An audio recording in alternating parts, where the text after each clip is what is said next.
A number of other points. Clearly, the UAE is moving forward with their work, and obviously John spoke a lot about the regulator, and a lot of work's been done there in passing the laws, and I guess that's going to apply to all of the GCC countries. They're going to have to look at that themselves, and clearly you've done a lot of work in that already. I was very interested to see the what you describe as the large economic returns. I'm not a financial analyst myself, but that's quite significant, understanding that we're building for public benefit, and expect to see those large economic returns for the country. The other point I picked up, which I've seen in other countries that I've been working in the region, this importance of knowledge transfer and training the people within your country, and training for the future. So again, it's good to see that there's clearly a structured program for that, and building capacity for future generations.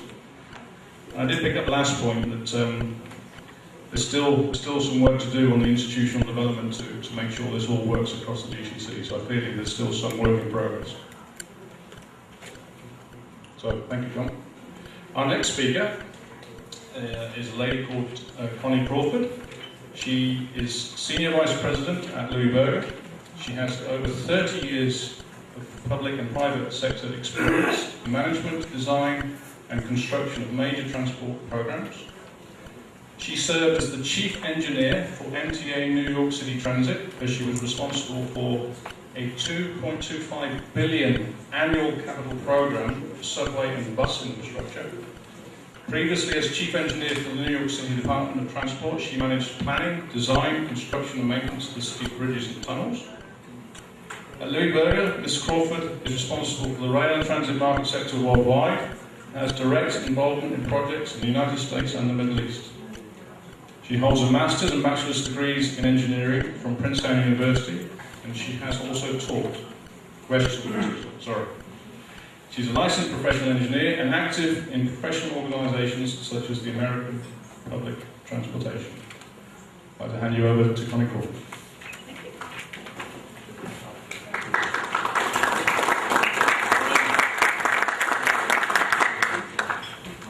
So, since I've been an owner a couple times now, I'm going to really talk to you more about from the owner's perspective, which, some of you will be. So, first of all, just looking at the overall life cycle of a rail program, you heard a little bit about this from Steve in the beginning, is you have your program execution stage. So you're planning, designing, building, testing, commissioning, training, developing staff, and readying for operations. Once you are operating, you have a lot of concerns. You've got safety, human resource development, you're constantly upgrading your technology in the system. You're looking at your revenues, so there are a lot of things to consider once you go into operations. And another way to look at this, we're right now at the beginning of this planning stage here in Kuwait, and we're looking at planning, design, building. This is consuming. It's in the newspapers. This is what you're all talking about. And then there's this thing way in the future called operations. But in fact, that's when the real work starts. If you put this in perspective, what we're talking about now is just this sort of 5 to 7 year period at the beginning of a 100-year life cycle of what is being built. And it's the operations will actually cost much more over the lifetime of the system and take a lot more effort. And in fact, every few years, every say 10 or 20 years, you're going to have some major renewal works that go on. So you have your 5 to 7 years implementation, but even throughout the life of the structure, you're constantly upgrading, changing, modifying, expanding a transport system. Just as this city looks very different than it looked 20 years ago or 40 years ago, the transport system has to move with the city, in fact, move ahead of the city to help the city grow. So, as I see it, there are two models of how government should act with the public transport system, and I'm using the words passive and active. The Middle East, with public transport, the systems that are being built so far have more of a passive model, which is they hire consultants and contractors to design, manage, build, and it's kind of a hands-off approach. They have only a handful of people on the government side who know anything about the system, really know the details of it.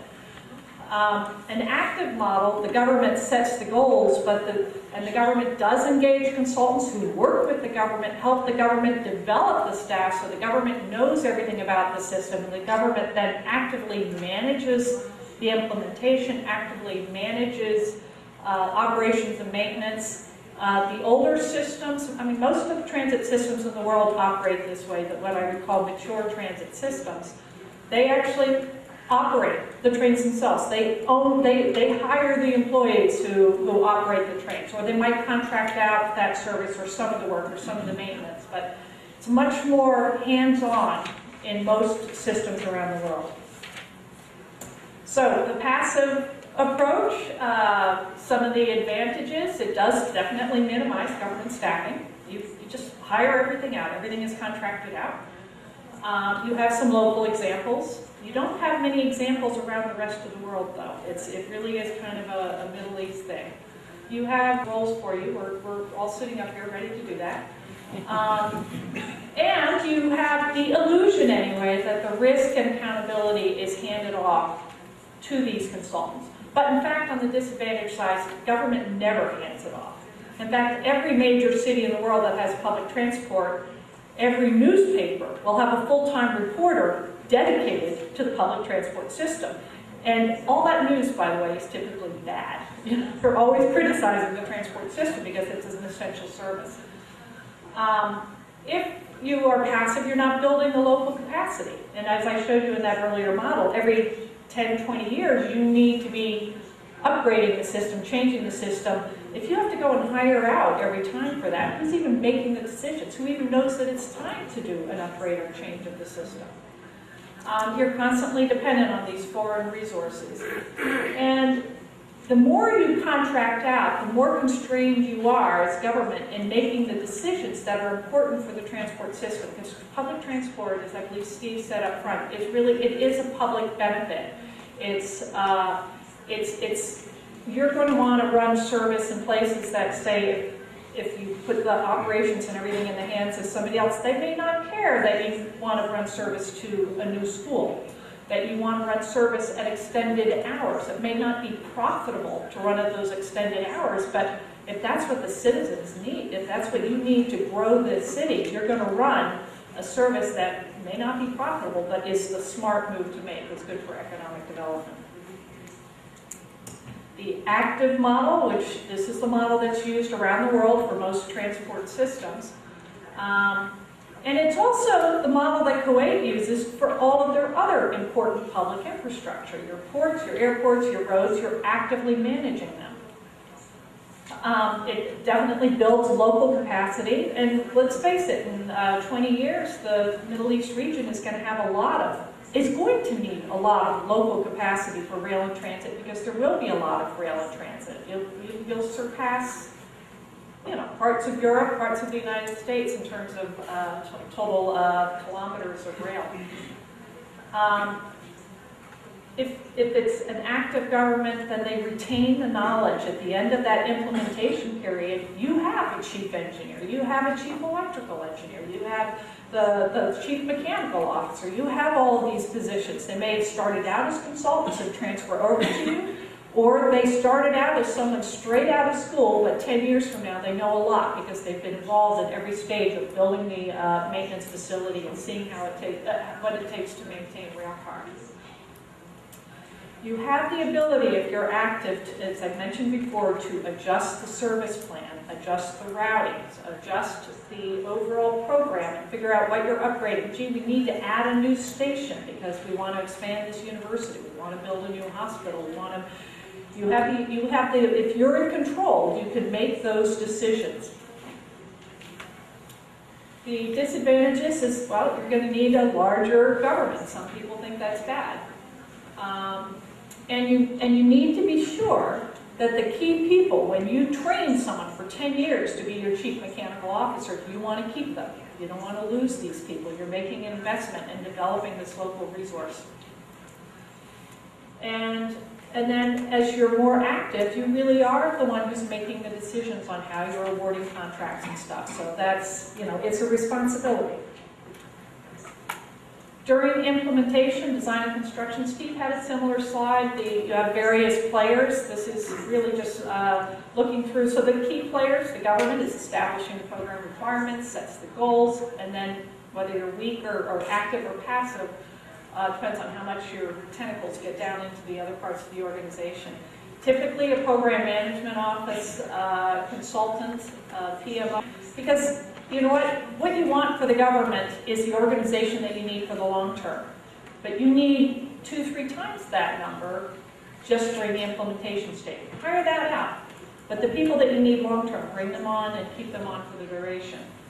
You need designers, consultants to oversee the contractors and the contractors, and then operator and maintainer. You can do that yourself, or you can hire out those services or parts of those services.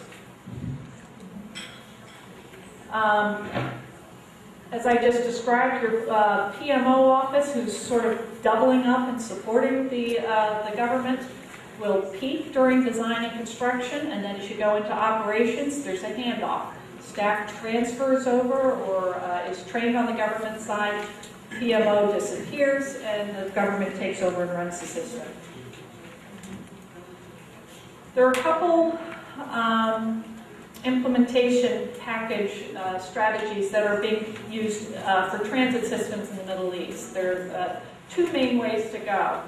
Dubai and Riyadh are using what we call a turnkey contract, where you hire one contractor to do your civil infrastructure, your tunnels, your viaducts, your track. They also then do the systems and the rolling stock. So it's one whole package. It's all in the box.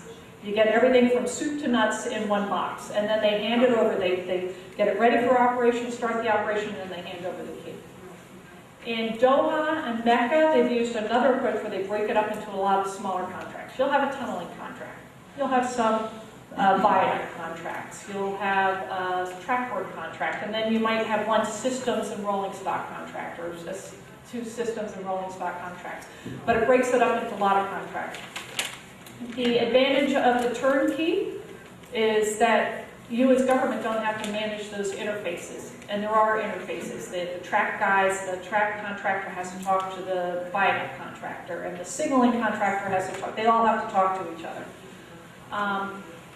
So if in the lowercase Doha and Mecca, it's the government or the PMO who has to manage all of those interfaces.